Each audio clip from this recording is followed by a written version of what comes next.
We're going to start, it's so nice to see you all. We're going to start with our opening song. Feel free to sing along, but we do strongly recommend wearing a mask if you sing. With that disclaimer, warning, whatever, out of the way, take it away, Ted.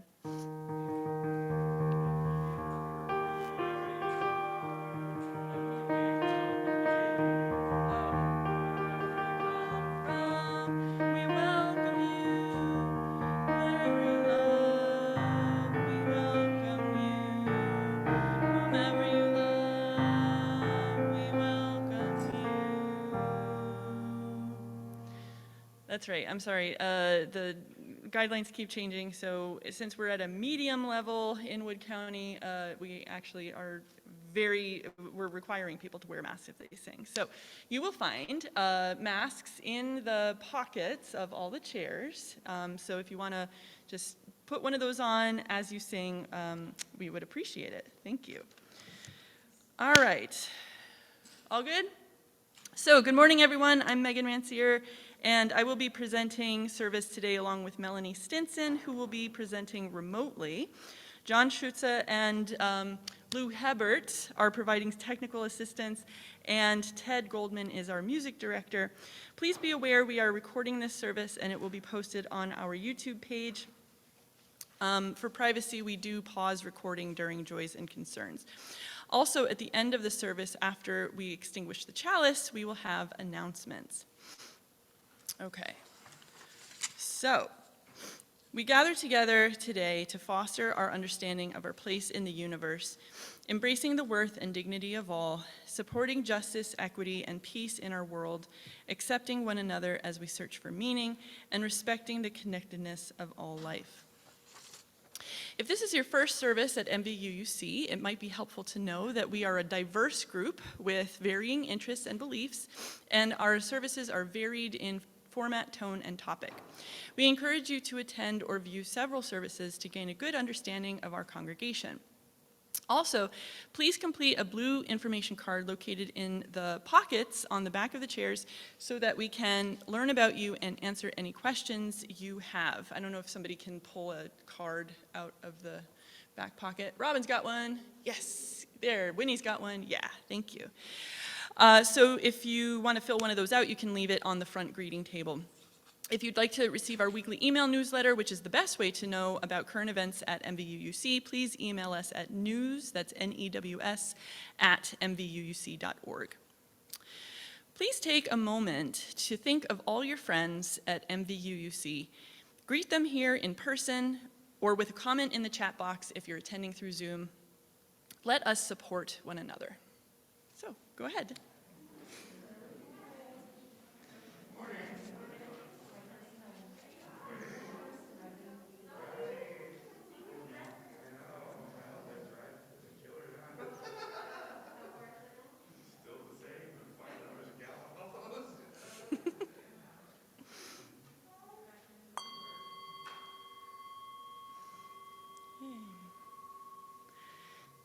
I love hearing people actually talking. I'm still getting used to transitioning from Zoom services to in-person. This is way better.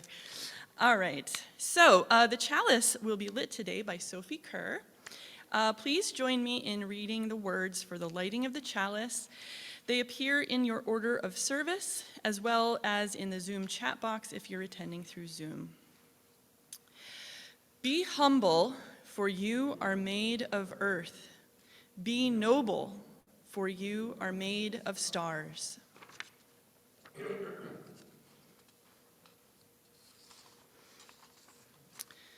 And I do not have an order of service. Are we doing music now or later? Music's after the principal connection. Thank you. Oh, thank you, Susan. It takes a village. Okay, great. So the opening words for today come from Tess Whitehurst. Her book is called You Are Magical. And this is a short excerpt from one of those chapters from You Are Magical by Tess Whitehurst. While the modern Western world may like a good mystery novel or unsolved crime story, it's a different story with the mystery, with a capital M. Science and organized religion alike seem to believe it's their mission to explain it all away, to tell us how they're getting it all sorted out, figured out, and written down. But in our heart of hearts, we know that the mystery, with a capital M, that relentless why at the innermost core of time, space, and existence is what makes this life what it is. It's a question that can never be answered and a wildness that can never be tamed. It won't shrink itself to fit into the confines of our logical, linear minds. It hides in the tiniest particles, plunges to the deepest depths, and expands extravagantly across the infinite, glittering cosmos. And when we surrender to it and open up to it, our consciousness goes there too. This is where your magic comes from. And like the unfathomable depth and breadth of the great mystery itself, it's perhaps what has made so many so uncomfortable about metaphysics and the supernatural for so long. While all our logic will never penetrate the heart of the great mystery, the fact remains that we and the great mystery are one. Relatively recent science describes the quantum interconnectedness of all things, the existence of everything as a unified field of energy. This means that while we are in the universe is also within us. There is no separation. While science is just beginning to have words for this, it's something that spiritual and magical people have sensed since time immemorial. In the story of Svetaketu in the Chandogya Upanishad, one of the ancient Sanskrit sacred texts, it is said, quote, "One unbounded ocean of consciousness became light, water, and matter, and the three became many. In this way, the whole universe was created as an unbounded ocean of consciousness, ever unfolding within itself." End quote. Believe it or not, the 2006 book Pride of India, in the 2006 book, the quantum mechanics pioneer Werner Heisenberg is quoted as saying, after the conversations about Indian philosophy, some of the ideas of quantum physics that had seemed so crazy suddenly made much more sense. The classic magical text known as the Kybalion also foreshadowed the quantum perspective. In chapter 4, it states, quote, "The all must be infinite in space. It must be everywhere, for there is no place outside of the all," end quote. So not only are we created by what the Kybalion calls the all, but we are also made up of it. We are extensions of it. We contain it within us. Similarly, Erwin Schrödinger, the Austrian theoretical physicist famous for his contributions to quantum mechanics, writes in his book, My View of the World, that, quote, "Inconceivable as is seems to ordinary reason, you and all other conscious beings as such are all in all. Hence, this life of yours is, in a certain sense, the whole." Even the most limited understanding of our physical existence illustrates how much we rely on food, water, air, and other beings. Without these things, we literally would not exist. The genetic material of our parents, the food we eat, the water we drink, and the air we breathe become us, even our own atoms and molecules will inevitably become something else. Where and when does one end and the other begin? The answers, of course, are nowhere and never. There is no separation, no beginning, and no end. Clearly, you are one with the all, the power that creates and sustains worlds. That power is not separate from you. It belongs to you. It is you.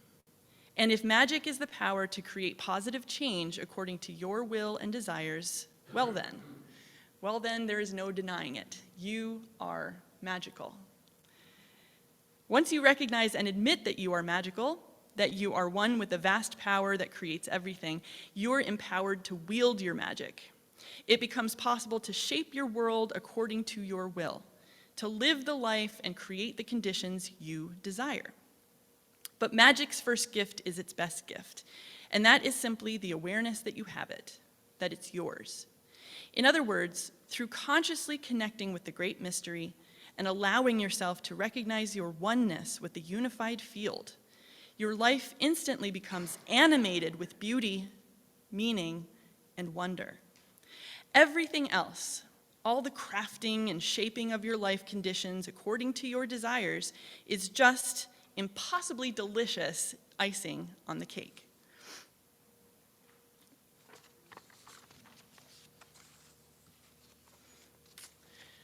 So for today's reflection, we actually have a video recording by Melanie Stinsen. And today we're trying out projection, not astral projection, but actually just the projector. John is gonna cue up the video of Melanie giving her reflection and the UU principle connection. So thanks to Melanie for doing this. Good morning.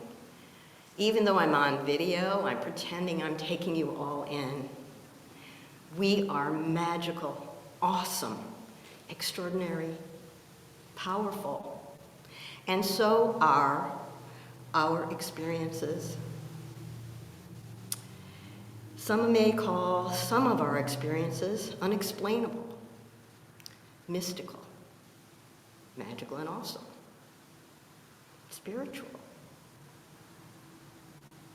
And I think that the reason that I want to connect with you today on this particular subject that can be called so many things, like energy healing and energy medicine, magical work, shamanism, it's because of my path and who I am. I didn't realize I was a highly sensitive person until I was well into my 50s and someone said, I think you are, and there's a book you need to read called Quiet by Susan Cain. And it really did explain a lot about my reactions to things in the world and to work and things like that. And when I was in my 20s, I was in New York City, and I asked a friend of mine, what's the best thing you've ever done for yourself? And she had lived in California, and she said Rosen Method Bodywork, which probably most of you here have not heard of. I hadn't heard of it.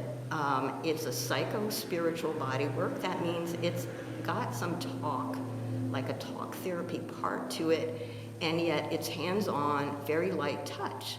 So I joined a group in New York City just to learn about this, and from there I decided I really want to know about the body, I want to know about muscles, and so I became a New York State licensed massage therapist.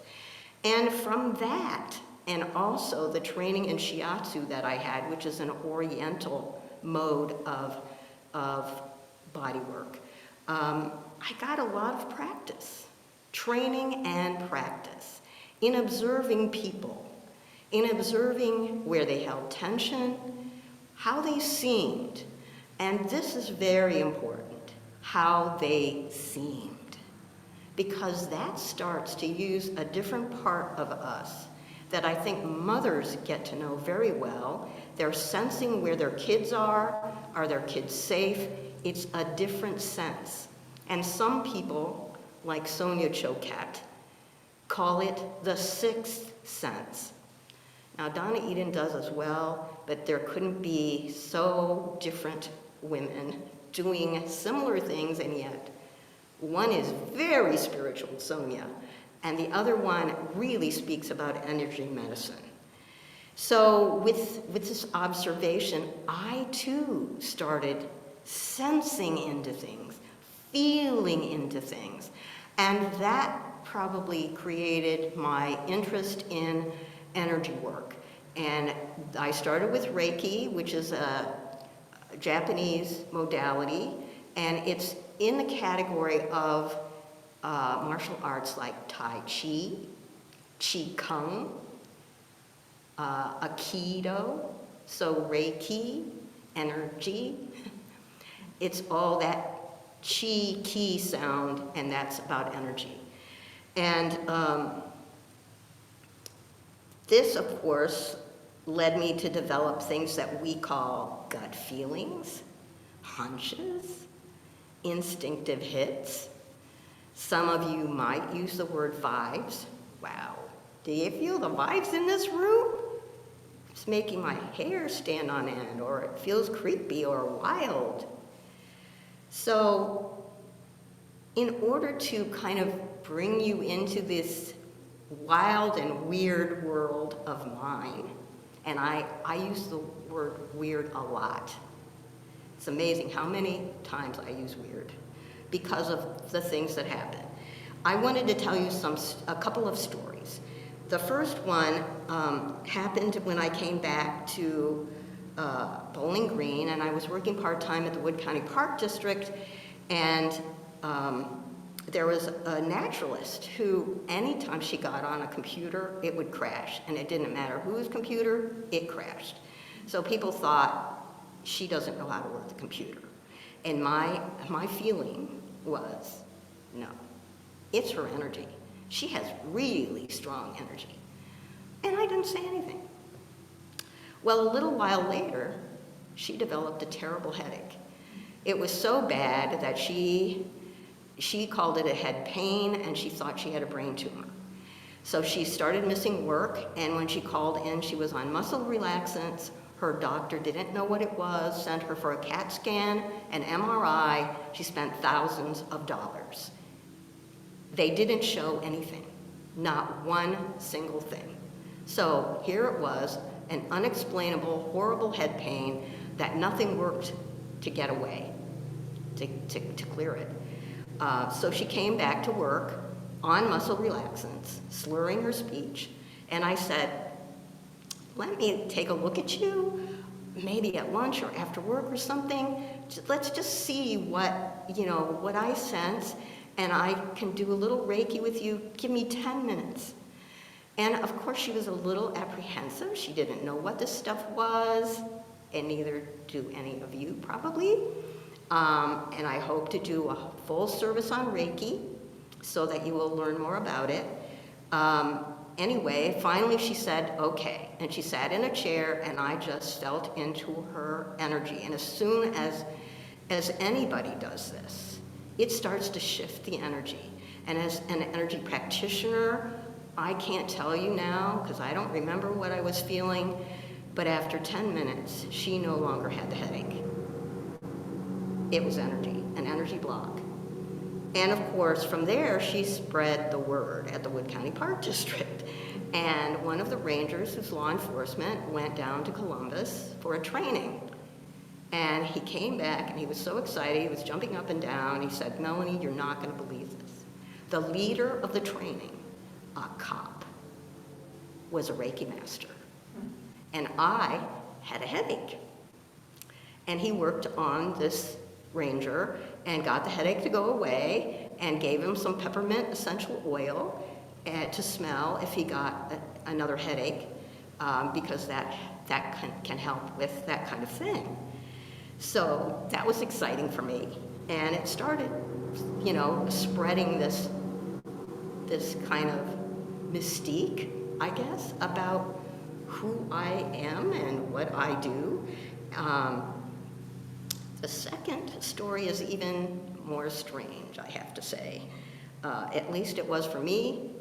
I had two students. One was on the massage table, and the other one was an observer. And she would learn from how I placed my hands and different things I said. So I was basically teaching her. And the woman on the table had come in very, very upset. She had just lost her dog, her companion of many, many years. So I figured this is going to be an emotional kind of session. And before I had really barely started, I just put my hands into her energy field, which other people call the aura. The observing student said, there's somebody here. And I was like, what? And I looked over at the student, and about 2 feet away from her was a young woman. She looked about 20, and the student observing said, "She has a message for you," for the woman on the table. And she said, "She wants you to know that your dog made it safely. He's with her." And the student said, "She's about 20 years old. She has dark hair that goes to her shoulders." And I could see this. It was exactly what I was seeing. And I'm thinking, this is weird. I don't see dead people. And we didn't know each other, really. We didn't know that this woman had a sister. She then bursts into tears and says, "It's my sister. She died when she was 20 from a drug overdose." So this was very moving, very powerful, and it shows you some of the ways that energy work, energy healing, energy medicine can affect us. Now, Donna Eden, who uses the word energy medicine and has a book out called Energy Medicine, sees energy fields. She sees into the field. I do not. I feel into it, I sense it. I rarely see something. And so my last story is about something that Donna Eden has in her book that happened to her. She was trained as a massage therapist as I was, so she started with that observation, that practice, and she then took healing touch, which I don't do. It's based on acupressure points and meridians. And she now has her own system after many, many years of studying these things. And a mother brought her son, who was in high school, to Donna and said, "They think he's slow, they think he's mentally retarded, and they don't want him to come back to school next year." I think he was a junior. And Donna, the whole time, her mouth is hanging open. She is so stunned by what she's seeing in this boy's energy field. And she's so stunned, she takes a piece of paper and says, "I have to show you what I'm seeing." She starts drawing geometric shapes, geometric patterns. She said, "They're just beautiful. It's the most beautiful energy field I've ever seen in my life." And the mother says, "This is what he does all day. He draws them, those geometric shapes." And Donna decides that what has happened is that this boy does not know his own energy. He doesn't know his energy field. And so she gives him sessions and energy exercises to introduce him to himself. Now, the reason that she believes this happened is that society expects us to fit certain norms. So he was trying to fit himself into society's norms, behave the way other people behave. But it didn't suit him. It didn't suit his energy. And there was nobody around to help him to get to know himself energetically. After she started introducing him to his own energy field, his own energy in a variety of ways, he just changed completely.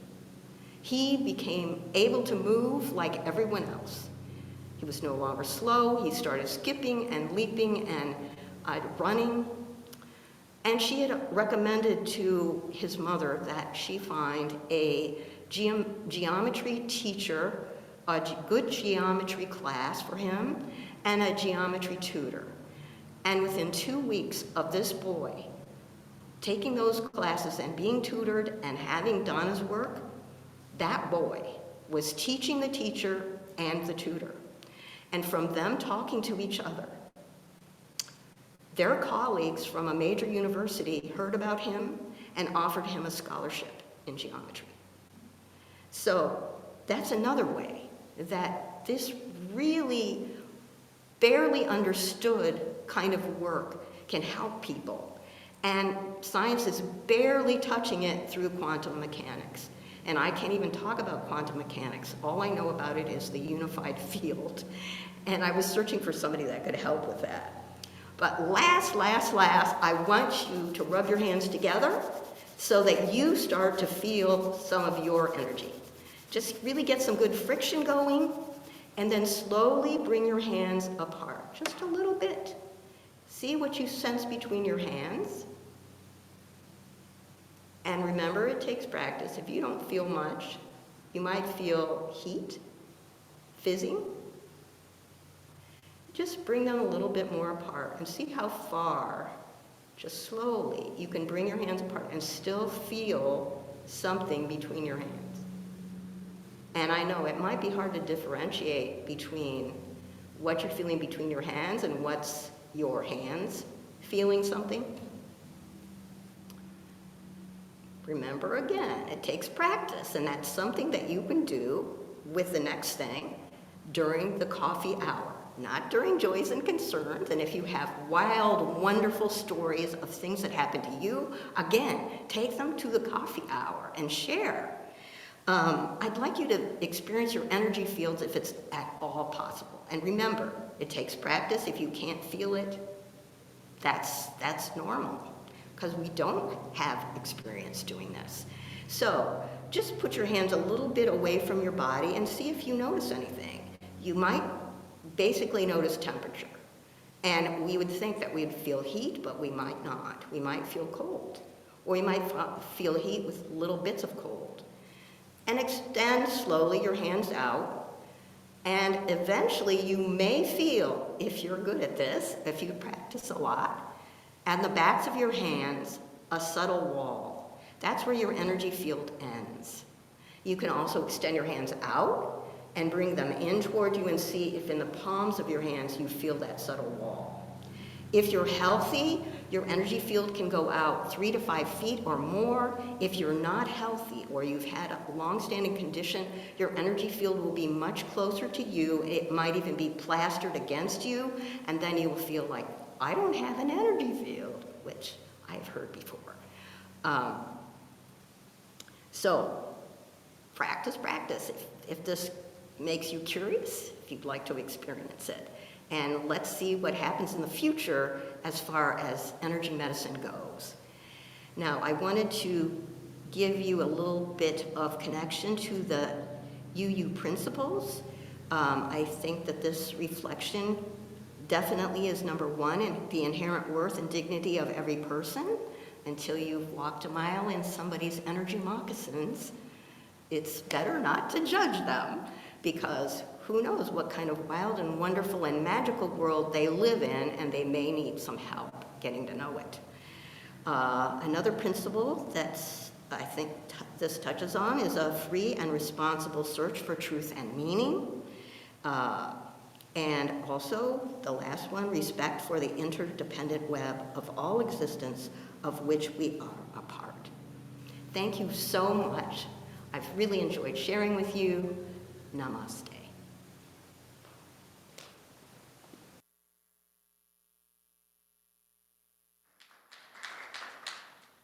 So thank you again to Melanie for that excellent presentation. And as she said, she is hoping to talk more about specific techniques like Reiki in the future. We're going to have a musical interlude next. Oh, John, can you reopen that laptop? Because we're going to show the lyrics for the song. So the song is very fittingly called Do You Believe in Magic? You've probably heard this by the Love and Spoonfuls. And we're going to show the lyrics on the screen so that you can sing along with Ted. Masked, of course. Sure. We're getting feedback? No, that sounds okay now. Yeah, we are. Maybe it's a little bit hot. Turn me down a little bit. Thanks. So this was a request from Melanie, and I don't really know the lyrics that well, but also Melanie's not here. She's listening from home, so I thought what I would do is I would just turn this out to face the congregation. I'll give you guys the backdrop, and then it's your job so that Melanie can hear her request for today. So I'll give you a really clear do you believe in for you guys to come in, but I'll give you a little intro. Start with that. So let's see if this works. Yes. And if we get feedback, we can just turn down the speakers. So we'll see about that.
So Melanie, hopefully you could hear all of that. I never realized that I have no idea how that song goes. But E for effort for everybody. And it's a great reminder to always be willing to embrace our imperfections, because they're what make us what we are, and they are beautiful. So now is the time for our offertory. Now we pass our offertory basket. Visitors, we welcome you to donate cash or via our PayPal link using the QR code in the basket. Please note that what predominantly supports MVUUC are annual pledges by our members or friends. The yellow cards located in the pockets of the back of the chairs are used to indicate this support and can be placed in the offertory basket. We encourage anyone that believes in our mission to consider becoming a member and to pledge support. Please email news@mvuuc.org if you are interested in learning about the benefits of becoming a member and how to pledge.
Is being planned for this summer, so little shameless plug there.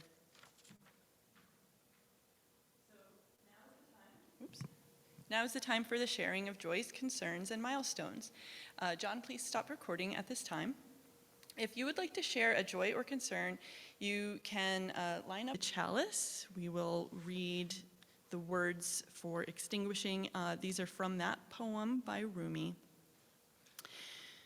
We are light upon light, and the glass light passes through.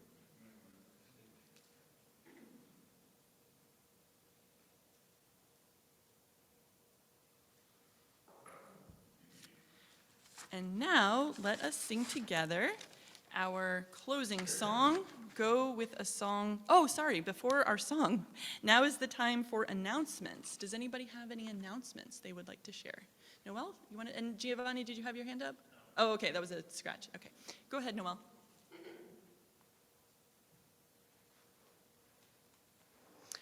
Real quick, I just wanted, Megan mentioned it, so we're having Hogwarts Camp in August 13th and 14th, so it's just going to be a weekend camp this year. The 12th will probably set up, so that Friday we'll set up, so we're looking for anybody willing to help. Right now, it's a small but mighty group of us putting this camp together. I still think it's going to be awesome, even if it's not the what we used to do with a whole week. It's basically we're taking the best of Hogwarts Camp and making it into a weekend, which I think will be a lot easier for volunteers and things like that. So if you're willing to volunteer, please let me know so I can kind of get you on a list. It can, even if it's just a little thing, like maybe you come in on Friday and help with setup, or We're always looking for teachers, so of different things. I usually teach yoga.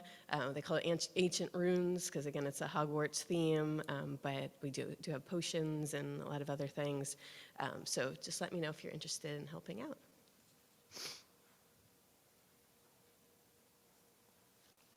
I have two short announcements. The first is that our anti-racism reading group will meet on Thursday, June 9th. We are continuing to read Juliet Takes a Breath.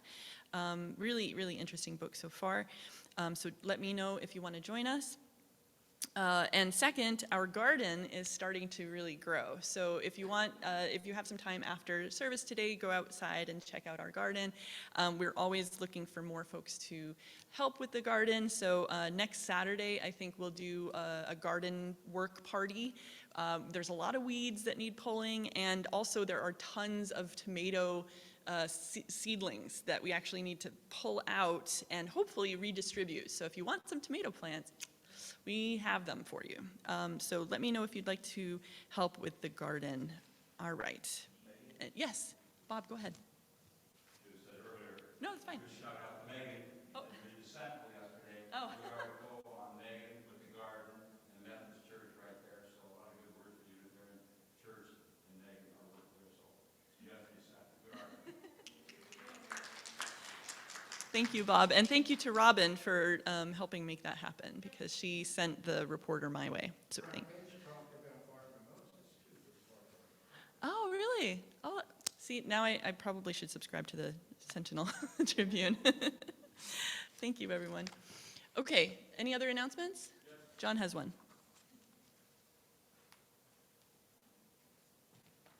Okay, for those online, we couldn't hear Bob at all, so he was telling us that there was an article in the Sentinel Tribune yesterday about church gardens, which include a bunch of references to our church and quotes from Megan. And then the second one is a reminder that we will have a blood drive on July 9th from 9 to 2:30.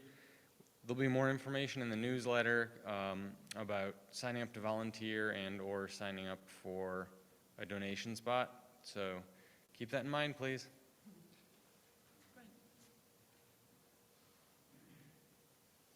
I just want to remind you that if you haven't yet signed in to the sign-in sheet, please do so. I've been collecting those, and I've started a spreadsheet now that's going to try to keep track of, you know, who is showing up and who maybe we need to reach out to and find out how their life is going and things like that. So please sign in. So for the closing song, I'm going to turn this back to you guys so that the folks online can actually hear us again. I think we can do, I think we know this one better than Do You Believe in Magic? So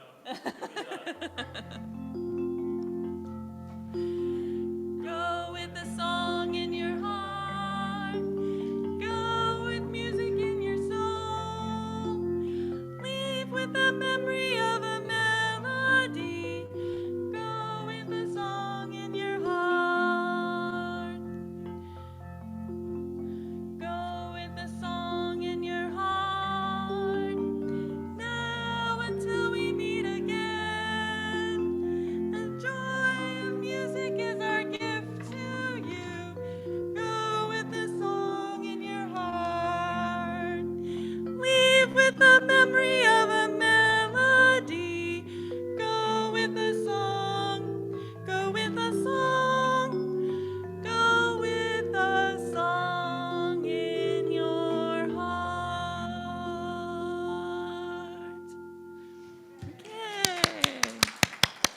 Okay, we invite everyone to stay in person for coffee hour. For our friends attending in Zoom, we'll turn your cameras on at this time.